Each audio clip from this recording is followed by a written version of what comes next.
Tenemos esta tarde a un colega de la Asociación Española de Parapsicología y gran amigo que tiene una amplísima formación. Él es doctor en biología, licenciado en medicina y cirugía y en ratos libres pues hizo también bellas artes en un ratito. Entonces, pues es una persona bastante polifacética y con un enorme interés por lo oculto, que es lo que hoy le trae aquí, ponernos un poco al día sobre el simbolismo y la magia que tiene un sitio tan especial como el Escorial. Él, su dedicación durante muchos años ha sido el bioelectromagnetismo en relación con salud pública y también con salud laboral a veces, y se ha dedicado a temas no solo preventivos, sino también curativos. Y ha creado una fundación, de la que es presidente, la Fundación Europea de Bioelectromagnetismo, y ahí, bajo su dirección y con un equipo multidisciplinar, pues ha creado, por ejemplo, un protector frente a las ondas de la telefonía móvil o un casco de tratamiento para muchas enfermedades degenerativas. Entonces, pues no estamos hablando de una persona corriente, sino de un científico de muy alto nivel que ha investigado con equipos muy importantes, que ha publicado en revistas científicas muy serias, pero que luego veréis que es súper ameno, sencillo, y una de las cosas que a mí me gusta es que siempre que estoy con él aprendo. Y eso ya es un privilegio, porque tantas conversaciones hablamos de tonterías que si te encuentras con alguien que aprendes, pues es una maravilla, y más a mi edad. Bueno, entonces, solo deciros que sabe del Escorial muchísimo y he tenido la ocasión de poder ir con él al Escorial alguna vez y bueno, pues a ver si hoy puede transmitirnos parte de lo que vimos y será un placer, cuando quieras. Muchas gracias, Ana, siempre tan amable, ¿no?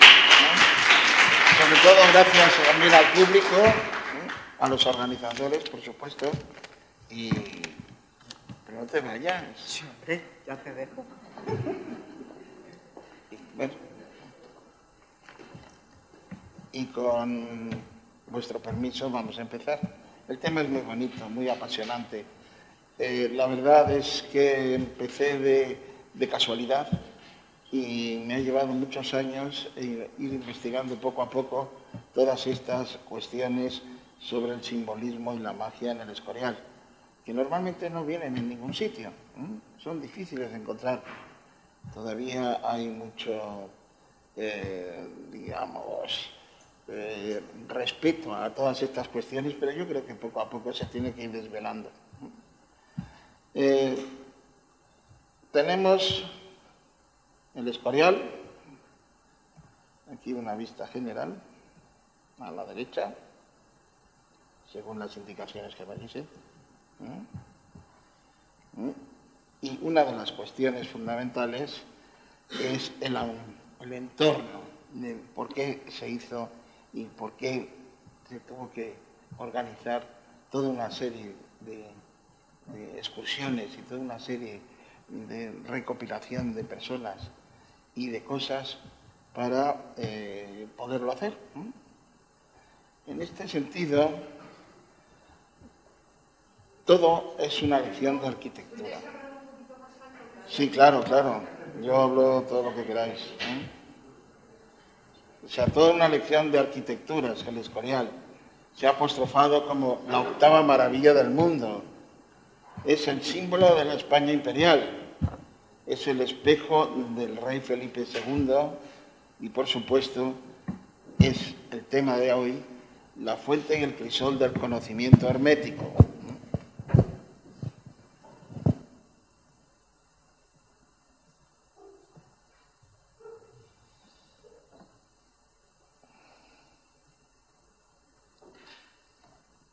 La comisión que estaba especializada para decidir dónde tenía que ser construido la fábrica del Escorial estaba constituida por especialistas en la búsqueda del emplazamiento definitivo por mucha gente.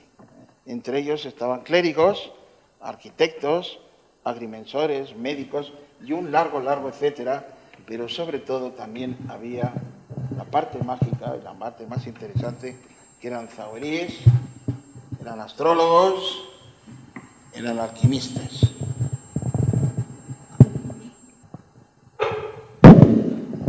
El lugar, desde luego, invita a la reflexión, al estar tranquilo, al tener visiones de muchas otras cosas que no son las de la realidad, y desde luego es unos parajes maravillosos.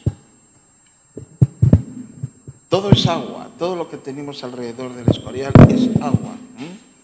Una de las cosas fundamentales era precisamente que hubiese agua. Y entonces pues vemos, por ejemplo, que tenemos fuentes por todos los sitios.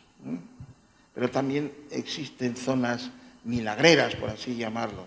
Está la cueva de la Virgen de Gracia, que es un lugar mágico y, como dice el nombre, tiene actitudes y pretensiones de milagro. Quien va a visitarla puede pedir a la Virgen de Gracia que le haga algún favor. También está lleno de ermitas, la ermita de la Virgen de Gracia, por supuesto. Y también nos vamos a encontrar con que el paraje tiene restos de antiguas rocas de lo que fue en un momento determinado las glaciaciones. Y eso es los cantos erráticos que se observan de vez en cuando. Y que precisamente los pobladores o los primeros pobladores de aquella zona no tomaron en consideración. También hay una zona donde se conoce que iba Felipe II a observar cómo la fábrica se iba construyendo. Esto es lo que se ha denominado siempre la silla de Felipe II. Aquí con unos turistas, la silla de Felipe II. Al fondo normalmente se percibe el monte de Abantos. Y ahondando el tema, sí, claro, si lo bonito es ir, no en verano está lleno de gente. O sea, en invierno es cuando se debe de ir, o por lo menos nevando, eso está claro. Ahora es una época buena para visitar todo esto. Y según dicen, pues Felipe II observaba cómo la fábrica del Escorial iba progresando. En realidad no se ve nada. Esto es un dibujo posterior donde se representa al rey y su gente que le acompañaban para ver la fábrica cómo iba desarrollándose. Pero no es verdad. En realidad uno va allí y no ve nada. Sí, ahí en el fondo se percibe el Escorial, pero es miniatura. Entonces hay otra versión, y esa otra versión es la que considera que esto no era ni más ni menos de los antiguos pobladores de aquella zona un altar o una zona de sacrificios o una zona de ofrendas a los dioses, y por tanto se debe de enlazar con el paleolítico, o por lo menos con estructuras de tipo megalítico. Y lo interesante de todo esto, que es donde yo ya tuve relación con estas cuestiones, es sobre investigación y un congreso que hicimos ya no en el siglo pasado, en el milenio pasado. O sea, porque estos años corren que se las pelan, la verdad que sí. Y efectivamente se hizo a través de la Sociedad de Parapsicología este congreso, y se llamaba El Escorial, Magia y Poder. Y ahí estaban toda una serie de personajes muy interesantes. Estaba naturalmente el señor presidente, Ramos Pereira, estaba también José Luis Viejo, ya uno fallecido, que era Emilio Castro, estaba también una persona que me ha contactado hoy y que ha sido interesante, que es Pedro Guilló. Pedro Guilló era de los que normalmente se movían por todas estas cuestiones para que saliera todo correctamente. Bueno, pues la verdad que se pasaba muy bien. Se pasó muy bien y la idea es volver a hacer otro. Volver a hacer otro si las circunstancias nos lo permiten. Y fue no solamente un congreso de estudios, sino también de diversión. Fue muy bonito y se hizo con mucho gusto. Las invitaciones pues eran los billetes del Banco de España y luego, por ejemplo, pues hubo gente muy importante, donde, bueno, se realizó tanto en el Escorial como en el Colegio de Médicos. Y ahí intervinieron también toda una serie de psiquiatras y gente, desde luego, preparadísima sobre estas cuestiones. Yo creo que eso se puede ver bien, no es necesario que lo repitas. Yo, entre otras cosas, lo veo aquí muy mal, pero yo creo que se ve bien. Y el que luego lo pueda visualizar y copiar, pues estupendo. Pero a mí me tocó precisamente la conferencia que doy hoy.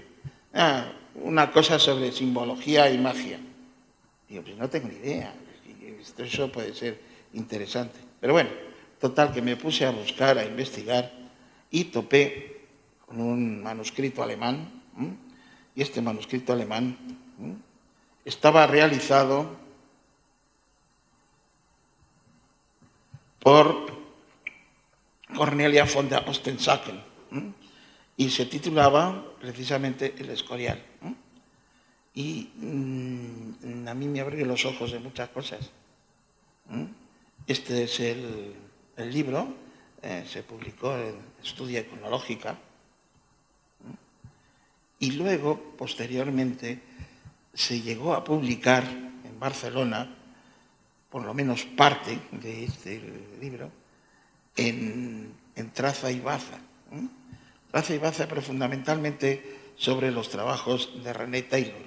René Taylor era un hispanista muy bueno, que tomó esto bastante en serio, y su trabajo fue Arquitectura y Magia. Y a mí pues me tocó hacerlo. Me tocó hacerlo y naturalmente lo tuve que publicar. Era pues eso, simbología y magia en el Escorial, apuntes y notas para un ensayo. Y ahí está, ahí está. Luego se han hecho muchísimas traducciones de la parte alemana, se han hecho muchos libros al respecto y yo creo que es un momento adecuado para poder volver a hacer un congreso en este sentido. Bueno, la terminología en la simbología, signo y símbolo, divisa, empresa y emblema, el mote, heráldica y blasón, simbología críptica, jeroglífico, sello, sigilum, atributo, alegoría, todo dentro de la simbología críptica es fundamental para hacer un estudio serio sobre todas estas cuestiones. Y el ejemplo es este, divisa. Así fue destinado el Escorial. Y esto se puede ver como divisa también en cualquier grabado de la época, donde se puede leer en la cinta esa, ahí en la parte superior derecha, la misma consideración. Y esto es porque en el orbe los que dominan el mundo suelen tener precisamente estas cuestiones. Es de destino, esto venía de alguna manera predestinado. Pero es interesante saber que todas las cosas están llenas de signos y un hombre sabio, como decía Plinio, puede saber de una cosa a partir de otra. Y todas las cosas están llenas de esos signos, como decía, y todo eso puede ser considerado como algo importante para descubrir los mensajes crípticos que tiene el Escorial. No hay rincón que sea desechable. Cualquiera que vaya de excursión, cualquiera que vaya simplemente a observarlo, va a sacar conclusiones interesantísimas. Y eso es lo que me pasó a mí. Cambia tu forma de ver las cosas y las cosas cambiarán. Y es verdad, no es ir allí a ver lo que te dicen, sino lo que no te dicen. Y eso es importante. Por eso yo me moví haciendo una tabla rasa. O sea, no creo nada, no sé de qué me hablan, pero voy a investigarlo yo solito. Y allí nos encontramos que en el coro de la iglesia, aparecía en el techo un magnífico, demasiado recargado, fresco. Ya sabemos que los italianos que vinieron a, digamos, ilustrar el Escorial, pues por ejemplo Zuccaro o el Tibaldi o Lucas Cambiaso, se dedicaron a hacerlo grandioso. Y bueno, aquí lo importante es que uno mira para arriba y ve toda una serie de gentes. Si le damos la vuelta a esta imagen, porque está boca abajo, podemos ver que alrededor de la cruz aparece una cosa rara, muy rara. Y esa cosa rara, muy rara, y parece un cubo. Y efectivamente, es un cubo. Ahí está, debajo de lo que llaman la Trinidad, encima de todo el conjunto que se llama la gloria, aparece un cubo. Allí aparece el Dios Padre representado, Dios Hijo y el Espíritu Santo encima de ellos. Pero debajo, en los pies, hay un cubo. Aquí vemos la gloria, que es como se llama a este fresco, completo, pero ahí está, un cubo. Un cubo. ¿Qué hace ahí un cubo? Bueno, pues me puse a investigar y a leer, y poco a poco me di cuenta que eso pertenecía a toda una simbología geométrica que está implícito en todas las cosas que queremos transmitir a través de los cuadros, a través de los frescos, a través de lo que consideramos una simbología oculta, pero con un significado completo. Y cayó en mis manos este libro. Era de la Biblioteca de Visionarios Marginados Heterodoxos, donde en la portada aparece el Templo de Salomón. Y a la derecha podemos leer el Quattro Scurialensis discurso del señor Juan de Herrera, aposentador mayor de Su Majestad sobre la figura cúbica, la Matrix Personae. Bueno, en realidad Herrera fue el sucesor de Juan Bautista de Toledo en la construcción del Escorial. Y por cierto, Herrera era cántabro. Quizá podría ser este un buen lugar para relacionarlo, todas las cuestiones que intervinieron de personas en el Escorial, que eran de Cantabria. La mayoría de los canteros eran cántabros. O sea, eso que quede para la Casa de Cantabria, que es un honor. Y el Templo de Salomón, o por lo menos representación, hay mucha representación, es de los mismos. Pero lo del cubo me llevó a otro libro y otra serie de personajes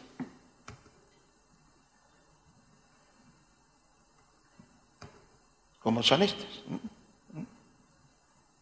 Ahí está aparentemente un monje que está con la mano derecha dibujando un círculo, un triángulo y un cuadrado.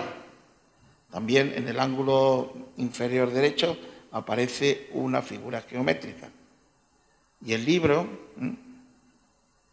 del autor, que es Lucas Pacioli, se llama La Divina Proporción. La Divina Proporción que parte de Dios para reflejo de los arquitectos como símbolo de la cosmología universal. Y la Divina Proporción es lo que nos ha llevado hoy en día a números como el número, digamos, de oro o el número phi, porque a través de el compás, a través de los dibujos y a través del cartabón podemos analizar muchas cosas. Y ahí está, el número phi. El número phi que resulta de toda una serie de principios artísticos, de principios matemáticos y de principios totalmente o aparentemente ajenos a toda lo que es la fábrica del Escorial. Ese es el número phi. Todo el que consiga hacer las cosas con el número phi no se caerán, ni mucho menos, porque está calculado ya por orden divina. Bueno, pues, ¿quién tiene esa orden divina? Pues Dios mismo. Por eso es el gran hacedor. El gran hacedor que siempre se representa con un compás, que siempre se representa con un cartabón en muchos aspectos. Y se resume todo en la matemática. Y la matemática no es ni más ni menos que el lenguaje de Dios. El que sabe matemáticas podrá contactar con Dios, por lo menos lo que se decía en aquella época. Y por supuesto de ahí ha salido desde Pitágoras y Platón toda una serie de condiciones geométricas como son los 5 cuerpos perfectos. Ahí está el cubo, ahí está el icosaedro, ahí está el pentadodecaedro, etc. Pero esto no se quedó ahí, sino que dijeron la manera de construirlos y además enlazarlos con la alquimia. Aparentemente hacer cuerpos de madera, porque antes lo del cartón no se llevaba, se llevaban los de madera. Pues el octaedro representa al agua, la pirámide por pira, el fuego, el cubo a la tierra, el icosaedro al agua, y luego la quintesencia, lo divino, el sol, por el dodecaedro pentagonal. Ese dodecaedro pentagonal es, con respecto al Escorial, el símbolo divino. Es el símbolo divino entronizado en el sol. Porque hay que tener en cuenta que el Escorial está dedicado al sol. ¿A quién? A San Lorenzo. Lorenzo significa sol. San Lorenzo está dedicado al sol. Con lo cual, poco a poco, nos vamos dando cuenta que esa astrología, esa situación críptica, nos va dando simbolismos capaces de tener en cuenta eso, que es un templo solar. El Escorial no es ni más ni menos que un templo solar. Está dedicado a San Lorenzo. Y San Lorenzo el día 10 de agosto. ¿Por qué San Lorenzo el día 10 de agosto? Porque Felipe II ganó la batalla de San Quintín en Francia el día 10 de agosto. Y en su conmemoración se refleja eso. Y muy curioso, el día 10 de agosto cae a plomo el sol en determinados puntos y se ve muy bien cómo se van iluminando determinadas cosas y cómo se van ocultando otras. Por tanto, es un edificio perfectamente mágico y que nos da muchas cosas. Luego tenemos aquí a Johannes Kepler, que intentó, bajo todos los puntos de vista, hacer la inscripción de estas figuras cúbicas, de estas figuras platónicas, en un cosmos celeste. Luego sacó otras cosas, pero por lo menos lo intentó. Otra consideración, aunque viene así un poquito de cuña, es que también en Inglaterra hacían muchas cosas de estas. No solamente era privativo de España y sobre todo del Escorial. Aquí tenemos a Isabel I de Inglaterra, que es un personaje muy serio. Y a su lado, un mago. ¿Qué mago era? Era John Dee. John Dee. Eso de la Cenicienta con el espejito mágico para ver las cosas, pues eso es de John Dee.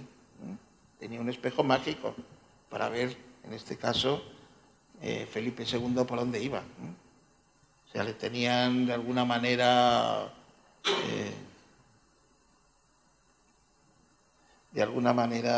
vigilado. Y John Dee fue uno de los más importantes magos que ayudó a Isabel a que las cosas marcharan para Inglaterra bien. Bueno, de ahí sacaron lo que se llamó la monas hieroglífica. Y esta monas hieroglífica también está representada en el Escorial. En realidad, este es un símbolo se ve en el centro, que condiciona a Mercurio. Pero Mercurio, ¿quién es? En griego, es el Hermes. ¿Y el Hermes qué tiene? Pues 3 poderes. El Hermes Trismegisto. Más simplemente nos relaciona todo el cosmos con la astrología y la aparición de determinadas cuestiones alegóricas o metafóricas que nos llevan a esto. La luna, el sol, los elementos, el ignis, y todo reunido aquí, en la mónada hieroglífica. La época era muy interesante. Alberto Durero, por ejemplo. Alberto Durero y los estudios que a mí me facilitó Ramos Pereira sobre todas estas cuestiones de melancolía.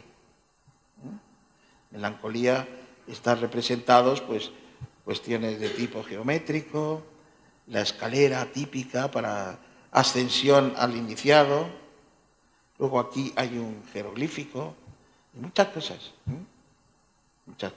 que serán motivos de irlo deslazando. Un jeroglífico, o lo que sea. ¿Qué significa la campana? ¿Qué significa esto? Todo está oculto para el que no sabe leer, pero el que lo sabe leer enseguida lo saca. Bueno, pues eso era Alberto Durero.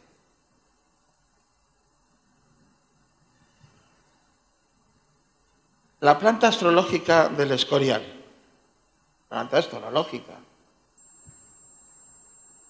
Aunque sea brevemente, podemos decir que ya en aquellas épocas se reconsideraba a Vitruvio, a Cesariano y a Caporali para realizar toda una serie de estructuras geométricas relacionadas con la astrología. Y eso lo llevaron a efecto sobre el plano del Escorial. Bueno, Maternus Matheus, composición astrológica típica. ¿Y de dónde la sacaron? Pues la sacaron de aquí, de Vitruvio. Vitruvio ya se dedicó en los edificios romanos a ensayar todas estas estructuras. En un diseño del teatro romano, pues vemos que efectivamente vamos poco a poco señalando las partes críticas. Y aquí lo tenemos, esta geometría perfecta que nos va a enlazar con los 12 signos del zodiaco, por ejemplo. Pero como era la época del Renacimiento, todo tiene que ser a medida del hombre. Es el hombre de Leonardo da Vinci, es el hombre cósmico, es el hombre en que toda medida tiene que ser perfecta y hecha a través de él. Entonces, el círculo, el triángulo están sobrepuestos sobre el Escorial, sobre el plano del Escorial. También el hombre con el círculo. Por supuesto, con toda una serie de estructuras triangulares, para que sea perfecto. Y aquí lo tenemos, por ejemplo, el hombre en la parte más antigua que corresponde al Templo de Jerusalén. El Templo de Jerusalén fue, de alguna manera, inspirador de lo que es el Escorial. Felipe II era rey de Jerusalén. Y a Felipe II también se le ha apostrofado como el segundo rey salomónico. En Jerusalén estaba el templo salomónico, el templo fundamental. Y el Escorial es el segundo templo salomónico. Toda una serie de estructuras, los jardines, los emplazamientos, la orientación, están sacados del templo de Salomón en Jerusalén, por lo menos de las representaciones que hasta aquí nos han llegado. Y de ahí pueden ser copiados o inspiradores de lo que es la astrología en el Escorial. Aquí las llamadas Castra Tribrum Israeli, es decir, Catavernaculum, que no quiere decir nada más que las tribus de Israel. Estas tribus tenían que rodear a una zona donde estaba el Arca de la Alianza, pero tenía que estar vigilada astrológicamente. Y ahí están todos los símbolos: Marte, Venus, Saturno, y en último extremo, el que está a la izquierda inferior derecha, aparece el Sol. El Sol, digamos, iluminando a la casa de Judá. Y si tenemos en cuenta que Cristo es el Hijo de Dios y que es de la casa de David, de Abraham tal, resulta que Judá es la parte de entronización del Sol con Jesucristo. O sea que aunan la religión con un astro, que en este caso es el astro rey. Bueno, pues ahí está. Y además con un león, la casa de Judá está con un león.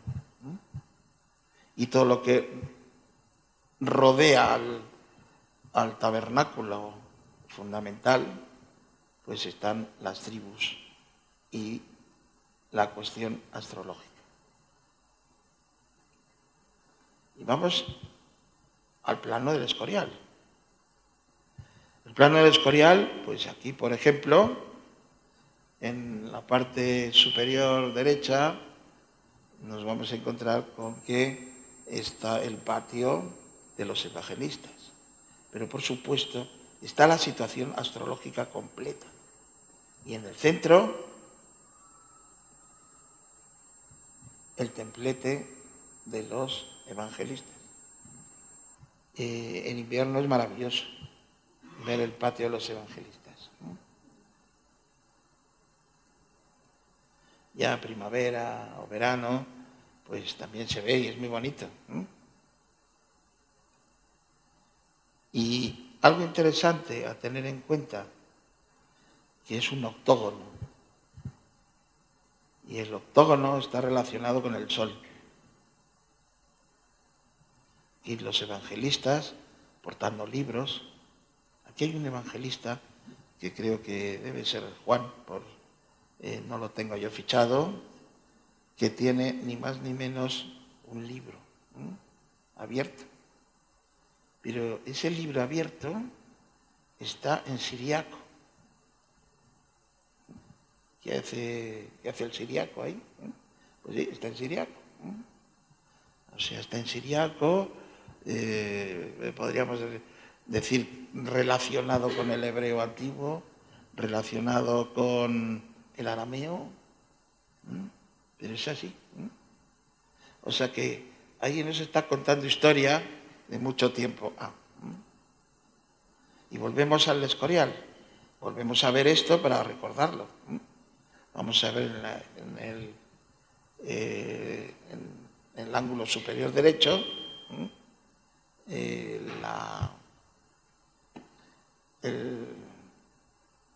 donde está el patio de los evangelistas. Bueno, pero si nos fijamos también en la parte inferior central hay una flecha. Y esa flecha nos indica hacia dónde está situado la última piedra del Escorial.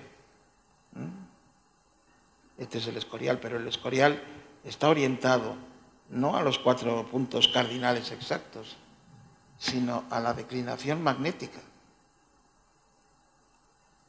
Eso es otro de los misterios de tener en cuenta.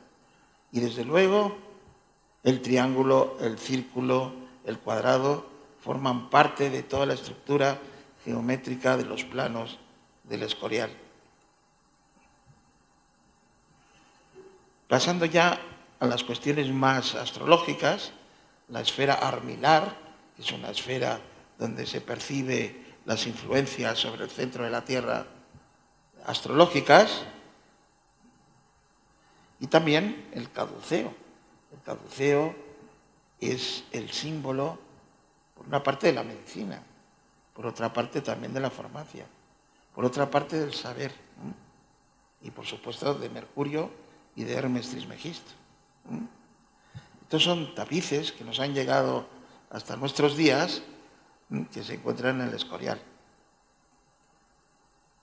Tapices donde colosos sostienen al zodiaco de la esfera armilar y en el centro la Tierra. Aquí vemos la parte inferior derecha, otra esfera armilar. Y también nos vamos a encontrar con que en los frescos del Escorial hay muchas formas de esa esfera armilar. Aquí vemos el fresco dedicado a Ptolomeo, y Ptolomeo con una esfera armilar. Muchas veces no tiene nada que ver lo que esté relacionado con la pintura y sus frescos y la situación, podríamos llamar críptica, de lo que nos quieren decir. Astrología, si nos fijamos en el fresco, astrología. Astrología Sí, astrología. Ya sabían lo que era astronomía, ¿eh? Sin embargo, en el Escorial ponen astrología. Eso lo tenemos. Y luego la esfera armilar. No, es que era lo mismo. No, no era lo mismo. No eran tontos. La astrología era la astrología. Y luego el caduceo de Mercurio o el caduceo de Hermes. Eso lo vamos a encontrar en muchos cuadros o frescos del Escorial. Y volvemos a esto, que no se nos olvide: el agua, el fuego, Mercurio, azufre, la luna, el sol. Y esto nos recuerda a lo que es arriba es abajo y lo que es abajo es arriba, del Hermes Trismegisto. Y aquí vemos a esta matrona. Bueno, es que tiene aquí los cuernos de la luna, tiene aquí, como es relacionado con la retórica o con alguna otra consideración del trivium o el quadrivium, pues el argumento cornudo. Pues no. ¿Y si esto fuera la mónada hieroglífica de John Dee? Y muy probablemente lo sea. Y por supuesto, el caduceo. El caduceo es típico del Hermes Trismegisto. Luego, Felipe II, aquí le vemos de joven. Esto es el relator fundamental del Escorial.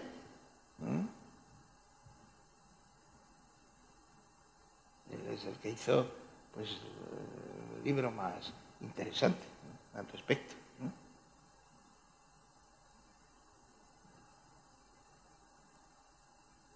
Y otro personaje muy importante. Este personaje importante es... ¿Quién es? Arias Montano. Benito Arias Montano. Y Benito Arias Montano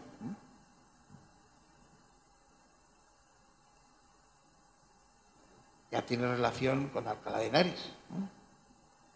Este es en la Universidad de Alcalá, el patio trilingüe.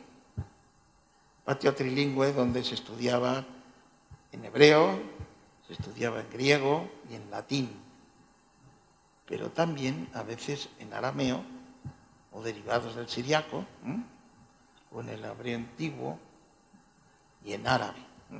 Pero sí, se consideró como el patio trilingüe. Y el patio trilingüe, ahí vemos en el claustro de profesores, Benito Arias Montano. Y Benito Arias Montano tuvo una enorme influencia sobre las decisiones del rey. Quería hacer lo que se denominó la Biblia sacra. Ya existía la Biblia políglota complutense, la Biblia hecha en varios idiomas, pero que se agotó. Y entonces al rey se le ocurrió decir, pues muy bien, haremos otra. Pero en vez de en Alcalá de Henares, que es donde se hizo la complutense, dijeron, vamos a ver, ¿quién es el mejor impresor de todo el imperio? Pues un señor que se llama Plantino, Cristóbal Plantino. ¿Y dónde está? Está en Flandes. ¿Y qué dirige? Los mejores talleres de todo el mundo. Pues vamos a él.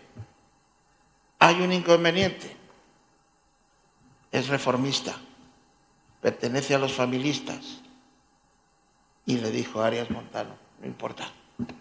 Te vas a los talleres de Plantino, se lo explicas que tiene que hacer la Biblia sacra o Biblia regia. Y total, que la Biblia regia lo hizo un reformista. La realidad es que Arias Montano llevaba consignas del rey para intentar buscar alguna armonía entre la reforma y la contrarreforma. El Escorial era el símbolo de la contrarreforma. ¿Qué diferencia hay fundamental entre la reforma y la contrarreforma? Pues una muy interesante. En la reforma no aceptan a los santos como intercesión entre el hombre y los poderes divinos, pero los católicos sí. Sí rezan a los santos, los protestantes no.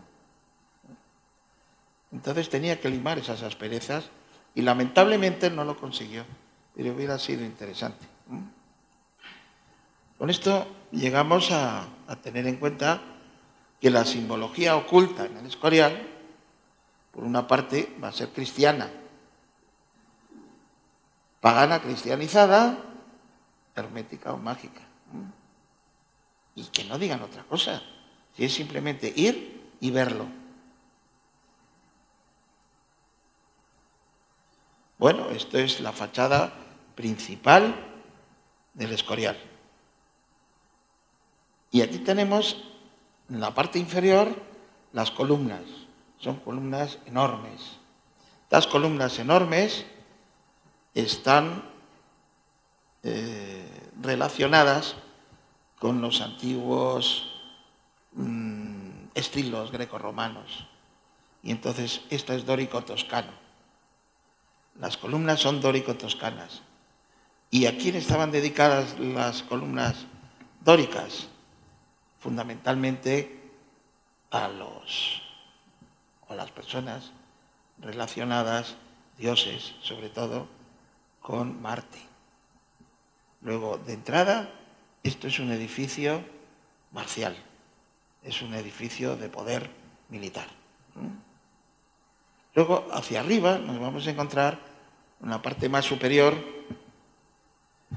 a San Lorenzo. San Lorenzo es un santo de la Iglesia, pero San Lorenzo está relacionado con la parte más suave, por así decirlo, del cristianismo. Y entonces las columnas que deben precederlo tienen que ser jónicas, donde veamos a la Virgen, donde veamos a los santos, siempre tendrán el orden jónico. El orden dórico es el militar, el orden jónico es el de los santos o la Virgen.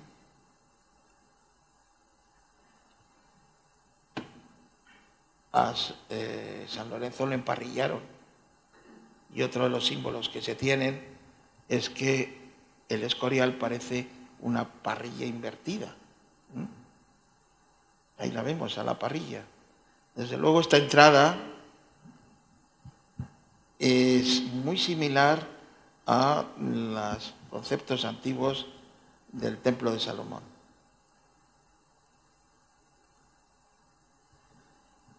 Y aquí están los reyes que contribuyeron a la construcción o al mantenimiento o a la restauración del Templo de Salomón. Ese es el patio de los reyes. Bueno, pues ahí están estos reyes, por ejemplo, Josafat, Ezequías, Josías, Manasés. Y luego pasando poco a poco, los más importantes son estos dos, David y Salomón. No quiere decir, bueno, ya se percibe quién era Salomón, ¿no? Y quién era David. Desde luego, en David, en la línea directa de la divinidad. Y Salomón es el Priscus Magos. Es el mago por antonomasia. El mago por antonomasia. Es la numerología. Es la parte correspondiente a la cábala. Ahí lo tenemos, a Salomón, normalmente con toda una serie de atributos, el ajedrezado. Allí donde veamos un ajedrez, tiene relación con Salomón. El ajedrez lo prohibieron para que lo jugaran, porque estaba en relación con la astrología. Un ajedrezado relacionado con la rueda astrológica del cosmos. Y por eso la esfera armilar tiene esta estructura y dentro la Tierra. Pero el ajedrezado ya nos está indicando que tenía relación con Salomón. Y luego la cábala. La cábala. Estas estructuras de la cábala. Cábala está siempre escrita en hebreo. En hebreo es el idioma de Dios. Además es muy curioso. Este idioma de Dios se lee de derecha a izquierda y cada 33 palabras aparece la palabra Dios. En cualquiera de los 30 y pico nombres que tiene Dios. O sea que el que sepa leer la cábala y la cábala relacionada con la astrología es fundamental. Estos son los sefarats. Los sefarats me parece que se llaman. ¿Perdón? Sófito, sí, tienes razón. Perdón por la confusión. Yo es que no sé hebreo. Bueno, pues ahí está. La cábala. Unas son muy bonitas. Luego ya intentando cristianizarlo y poniéndolo en los conceptos astrológicos. A Cristo también se le puede poner todas estas consideraciones de tipo astrológico. Ni que decir tiene, están aquí el candelabro de los 7 brazos, la estrella de David, que es hermética, lo que es arriba es abajo, para referenciar las cosas de una cosa única, porque todas las cosas han sido y en el devenir procedentes de uno y van hacia uno. Bueno, eso es de la tabla esmeralda. El sello de Salomón, que es también la estrella de David de la bandera hebrea, ¿no? O sea, lo que es arriba es abajo. Y luego el pentáculo, donde cabe también la forma humana y donde está relacionado con el Escorial, como veremos. Y todo esto viene en un libro que se llama El Mago. Todas estas consideraciones para el que le interese. Otra vez el Escorial, otra vez el Templo de Salomón, una de las formas que se aceptan. Como Ezequías de alguna manera influyó en la forma del Templo de Salomón, otra forma del Templo de Salomón, Templo Jerosimilitano. Bueno, pasemos esto rápido. Este es muy curioso, porque esto lo hizo Newton. Newton, pues sabemos que es la gravedad, pero Newton también le consideran el último alquimista y el que hizo un tratado sobre precisamente el Templo de Salomón. O sea que el que lo pueda conseguir, ese libro está en castellano. Es muy interesante. Y luego relacionar cómo todas las formas arquitectónicas del Templo de Salomón pueden ser trasladadas desde el tabernáculo, el Santa Santorum, el atrio, etcétera, al Escorial. Está aquí también todo. Por eso, a Felipe II le consideraban el segundo Salomón en muchas, digamos, cortes. Maximiliano I, rey de Bélgica y de Hungría, pues aparecen estos cuadros de Felipe II como el nuevo Salomón. Luego, interesante a tener en cuenta, del magnetismo y la navegación sabían mucho. Felipe II, es un cuadro que es raro, se encuentra en México. Felipe II tenía que saber exactamente dónde estaban sus naves e instauró un premio extraordinario para que aquel pudiera relacionar las longitudes con la posición de las naves en alta mar. Y también creó la escuela de matemáticas. Las matemáticas para él eran fundamentales, porque esto ya era, digamos, secreto militar. En el Escorial, aquí vemos el Escorial en un mapa geológico, y pequeñito, está sobre una falla. Y a través de las fallas salen muchas cosas, sobre todo cargas eléctricas. Cargas eléctricas que antes no se podían medir, pero ahora sí. Y una de las consideraciones es, si vemos el plano de orientación, el Escorial está ladeado. Ladeado, al parecer, eso habría que confirmarlo, no al norte magnético, sino mejor dicho, no al norte geográfico, sino al norte magnético, a la declinación magnética. Esto es la bóveda plana. Supongo que habréis estado viendo la bóveda plana. Y también hay una marca clara donde se dice, no, de norte a sur no, está un poco ladeado.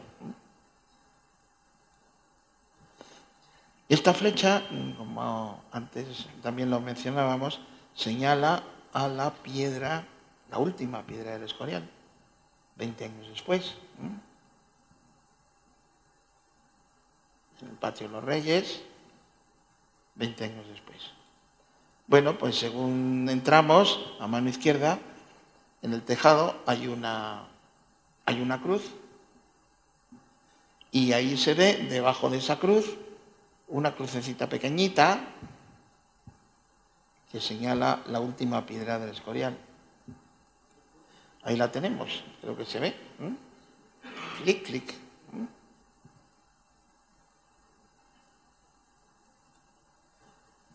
Que tenían mucha idea del magnetismo está claro.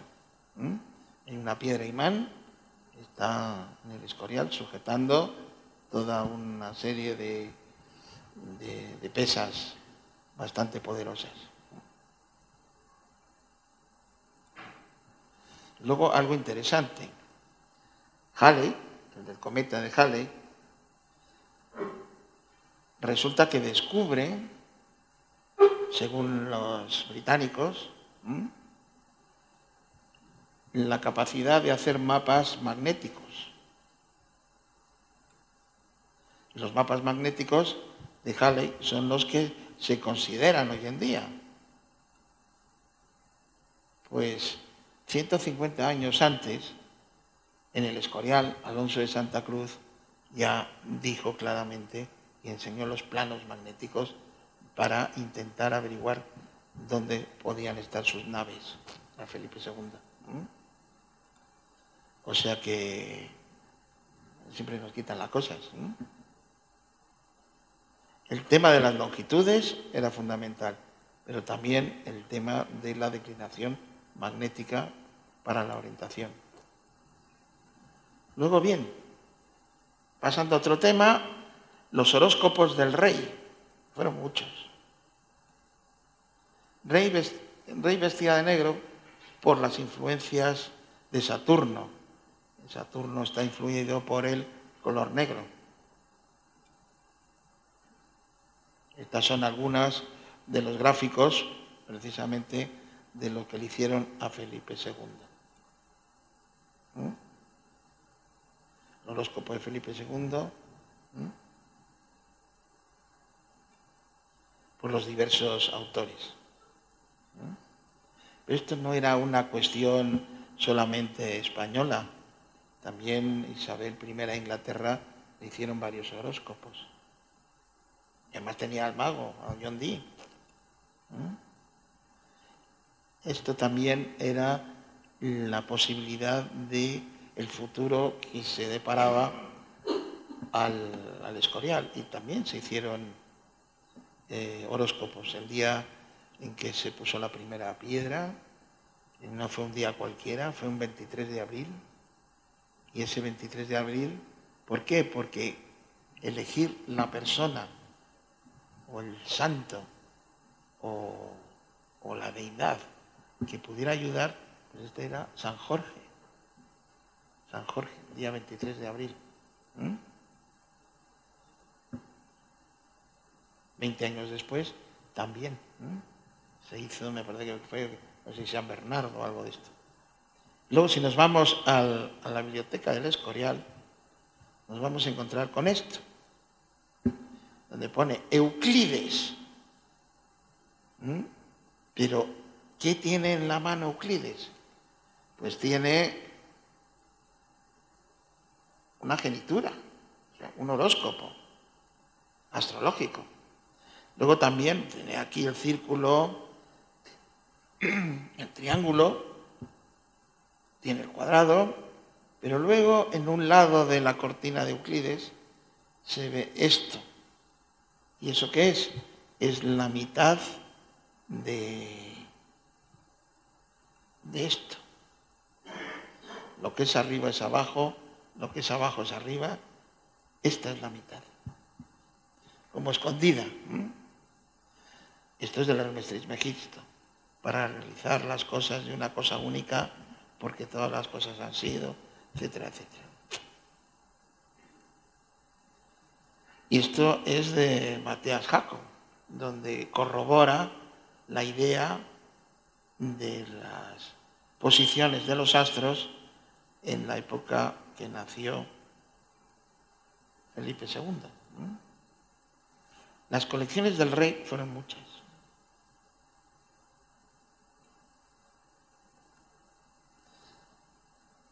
Ya veremos después alguna. Pero lo interesante es que en los aposentos del rey tenía muchos libros. En su cabecera tenía el pronosticón, tenía libros de astrología, por supuesto, pero también tenía un libro importante de Santa Teresa, pues Santa Teresa era íntima amiga del rey. Y Santa Teresa escribió esto. Y eso lo tenía Felipe II. Era amiga y la recibía muy bien. Cuando tuvo problemas con la Inquisición, fue el propio rey el que fue a defenderla. También al rey le gustaba mucho al Bosco. Y tenía en su cabecera o en sus habitaciones los 7 pecados capitales de Juan Bosco. Luego, Felipe II coleccionaba todo, tenía de todo. Pero coleccionaba reliquias, tenía un armario lleno de reliquias. Y como sí creía en la intercesión de los santos con la divinidad, no dejó atrás la idea de poner en las torres, en los cimborrios, en el cimborrio, en las bolas, elementos protectores de los santos en los ápices. Estas son algunas de las colecciones, relicarios, a mano.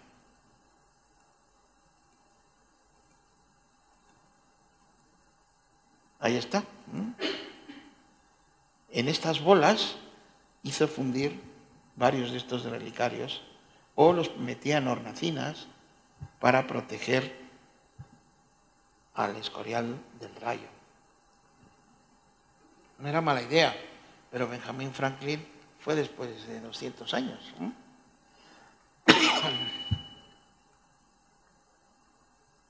Ahí, en esas bolas. Pero acercándonos al día 10 de agosto, se puede ver eso, en el cimborrio. esa plaquita. Esa plaquita es una urna. Una urna, a más aumento, se ve muy bien, a la puesta de sol,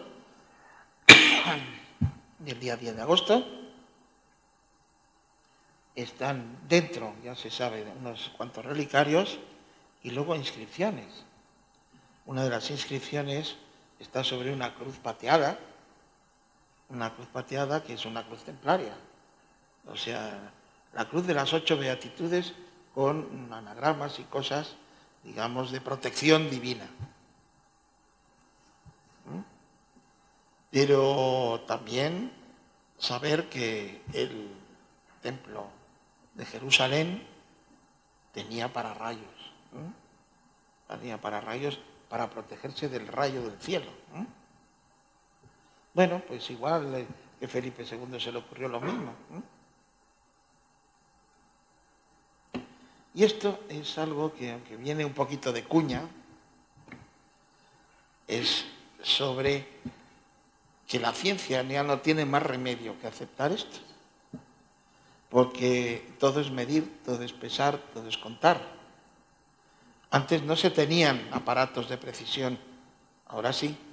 Ahora existen unos magnetómetros de superconductividad cuántica que se llaman squids, como calamar, squid, que se puede medir perfectamente esta actividad.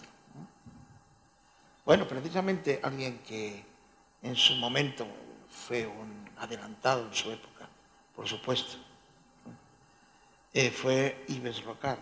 Yves Rocard es el padre de la bomba atómica francesa. E Yves Rocard hizo este libro, que si lo encontráis está súper agotadísimo, os lo recomiendo. O sea, alguien que habla sobre el electromagnetismo, el magnetismo de la radiactividad, la radioactividad, el alfa, beta, gamma, etc. Dice, bueno, sí, pero hay unas formas sutiles del magnetismo que la radiestesia lo capta. Por un estímulo, podríamos decir, geomagnético. Y las personas actúan como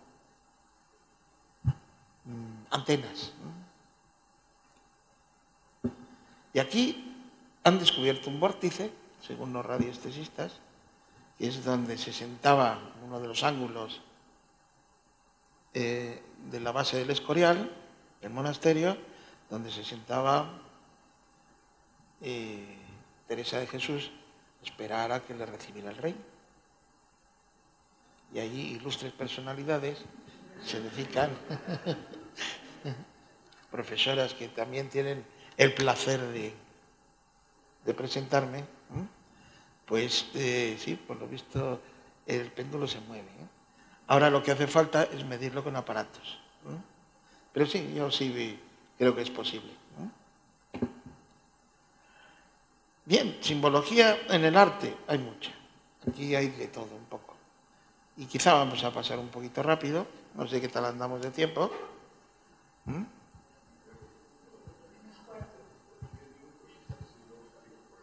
Vale, muy bien.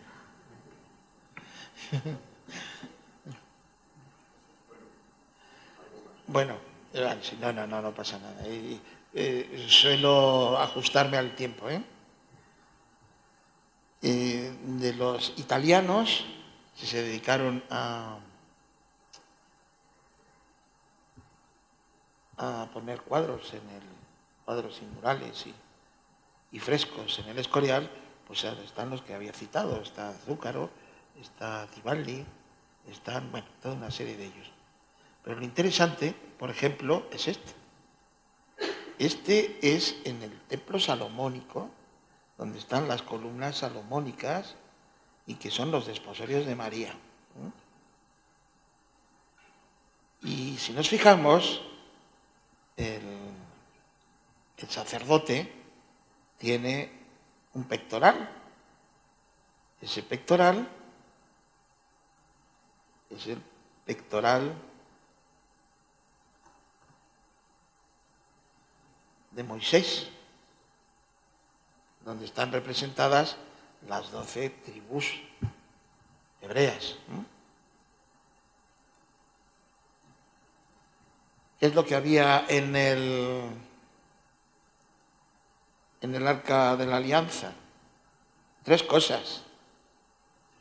Las tablas de la ley, se las llevaban a todas partes. La vara de Aarón y el pectoral de Moisés. El pectoral de Moisés tenía unas connotaciones mágicas extraordinarias. Y en general todo el arca. Pero era un arca eléctrica. Ya hablaremos algún día sobre las propiedades eléctricas del arca. Son reales. Son reales. Aparte de las películas, son reales. Aquí también vemos las columnas salomónicas de la presentación del niño en el templo. La anunciación de María. La aparición de Jesús a su madre. Y hay algo también muy interesante, de Alonso Sánchez Coello. Es San Jerónimo a la izquierda y San Agustín a la derecha. Vemos aquí un león. Ese león, yo no he sabido qué significa ahí el león. Y lo interesante es que se ve un niño, se supone que es Jesús y la alegoría de Jesús en la playa. Que le pregunta San Agustín, pero ¿qué haces, niño, metiendo el agua del mar en un agujero? Y le dice, es más fácil que yo meta todo el agua de este mar en este agujero, a que tú comprendas el misterio de la Santísima Trinidad. Aquí están deparando los San Jerónimo y San Agustín. Pero ¿qué tiene en la mano San Agustín? Mano derecha. La Civitas Dei, la ciudad de Dios. Y la ciudad de Dios, entronizada ¿en qué? En el Escorial. Esto es una maquetita del Escorial. O sea que la ciudad de Dios está en el Escorial. ¿Vale? Estos son leyendas interesantes. El Cristo del altar mayor.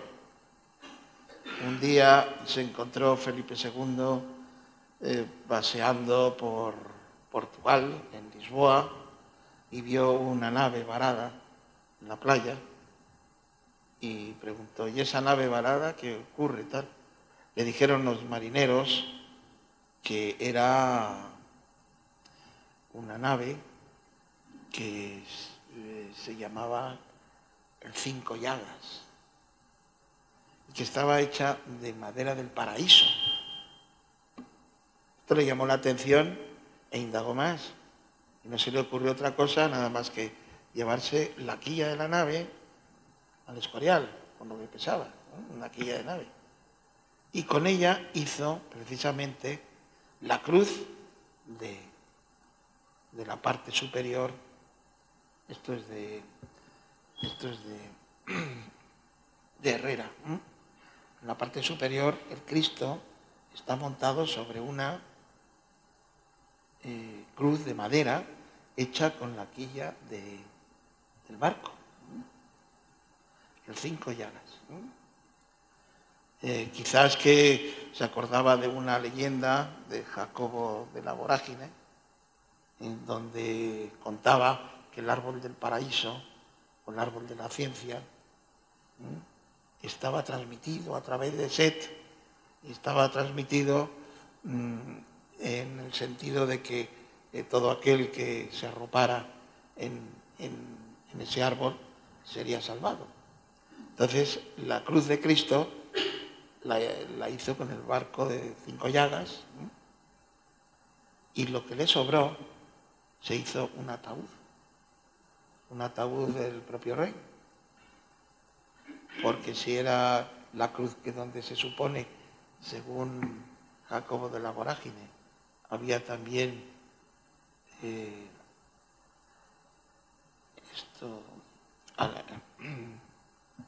ha muerto Cristo, pues para salvarse, ¿por qué no también?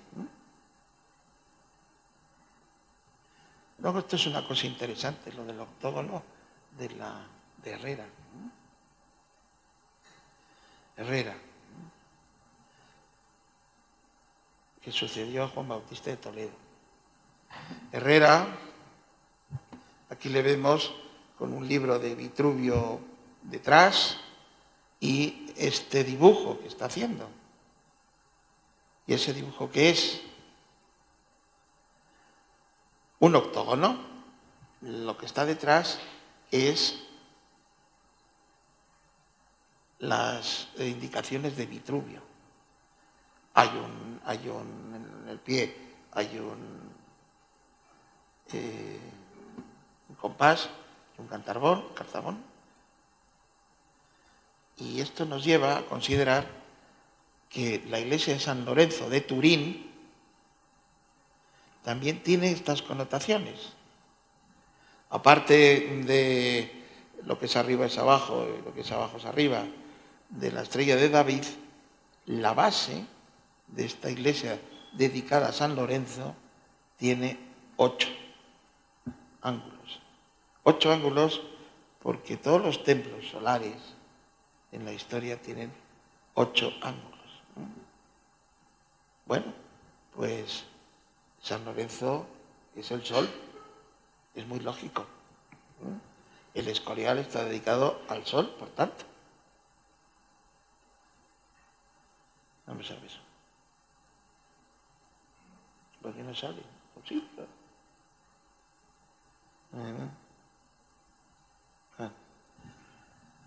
En esta iglesia vemos también que hay 8 en el lucernario. 8 ángulos en el lucernario. Pero también hay en ciertos puntos un octógono con el triángulo hacia arriba.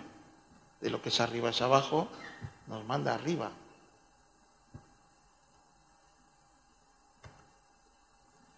Y esta monedas de Jacobo da Trezo, de Jacome Trezo, hay un templete que diseñó Herrera con 8 columnas. Y el antiguo templo salomónico, jerosimilitano, lleva 8 columnas. 8 columnas. En los distintos gráficos que se han hecho y representaciones lleva 8 columnas. Esto es la mezquita de la Roca, que también tiene 8 columnas, porque está superpuesto, pero 8 columnas, porque es un paso divino de la tierra hacia la divinidad. Y esto es de Herrera, de Herrera con los 8 puntos fundamentales que él tanto alababa en sus dibujos. Los templetes. En el tabernáculo, las cuestiones fundamentales donde se alojan reliquias y donde se alojan cosas de valor, tiene 8 columnas. Si son relacionados con la parte más amable del cristianismo, pues son corintias, jónicas, las capiteles.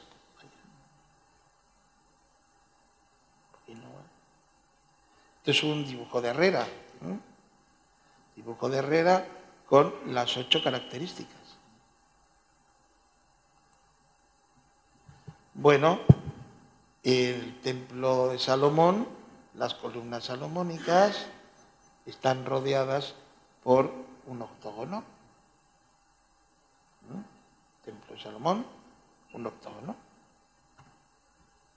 Y en el lucernario del Escorial también hay 8 lados. La luz que va hacia el cielo y que entra desde el cielo. Y 8 ángulos también tiene el Panteón de los Reyes. Parece como si las almas subieran por el octógono hacia el cielo. Esto es el templo de Salomón, con todas las dependencias. Y luego está la planta astrológica, en el Escorial, la planta astrológica que viene ya de Vitruvio, ya lo habíamos dicho. Ahí está. Esto ya lo habíamos dicho. El triángulo, el hombre, tal, cual.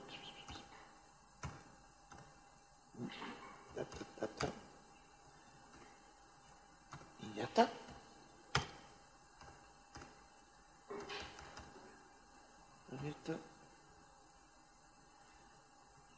Algo que nos queda, aunque sea rápidamente dicho, es la biblioteca. En la biblioteca hay muchas cosas. La biblioteca, todos los frescos prácticamente son mágicos. En el cañón que forma esta biblioteca están dos testeros, el norte y el sur. Y allí aparecen, por ejemplo, la Torre de Babel. Y luego otros que iremos poco a poco, de Alcabitio, que era un astrólogo persa, o Regiomontano, con un dodecaedro pentagonal. Eso para ver qué significa.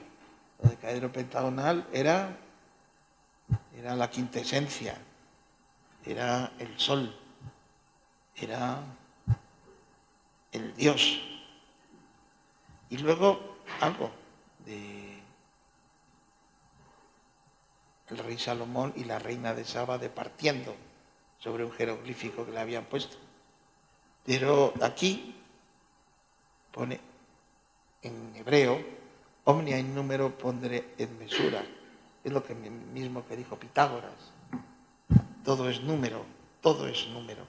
Y eso me hace gracia porque todo es número. Si veis alguna vez las nuevas fotografías, todos son números. Si veis a lo mejor todo lo que viene del espacio con la teleinformación de los distintos planetas, o simplemente una radiografía, está hecha de números. Ceros y unos, no tiene más, pero son números. Bueno, pues eso ya lo dijo Pitágoras. Todo es número. Todo se puede transformar en número y se puede actuar con números. Bueno, esto es lo mismo, pero para que se vea bien que está en hebreo, o lengua divina. El caduceo, en la retórica. Luego, los sacerdotes egipcios, es un tema muy bonito. O el Hércules gálico, ayudaba a la gente o la hipnotizaba con el poder del habla. O Dionisio Areopagita, que está en Atenas observando el eclipse de sol el día en que murió Cristo. Que es, digamos, una cosa milagrera. O el rey Ezequías mirando al gnomon, porque Dios le ha concedido 15 años más de vida. O esta otra, donde aparece aquí Alfonso X el Sabio, y donde se observan genituras. O en esta otra, de la filosofía en el testero, donde, si nos fijamos, aparte de las escuelas de Zenón y las escuelas de la estoica y la académica, vamos a ver esto. ¿Y ahí qué hay?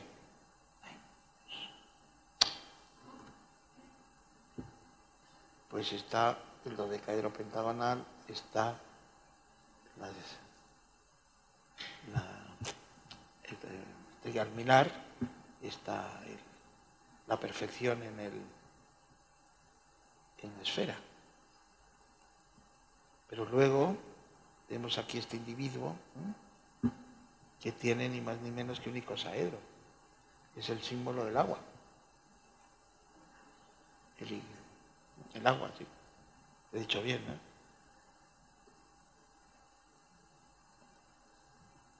Eurídice y su pareja, Orfeo.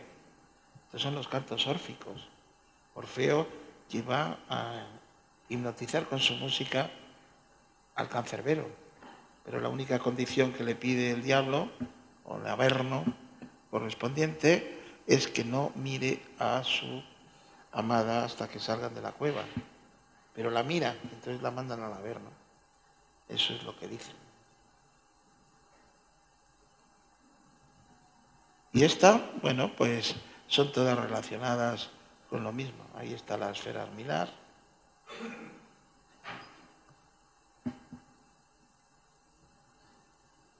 Y ya está. Y esta, que viene a ser pues lo mismo, una genitura de Euclides, en donde se ve la mitad de la estrella correspondiente de David, que es arriba, es abajo. Y luego, en el ángulo superior derecho, el cuadrado, el triángulo y el círculo. Y encima el Quadrans de Appiano. El Quadrans de Appiano pues es un libro astrológico para predecir. Y esto es interesante. Y yo creo que para cumplir con el horario está bien, ¿no?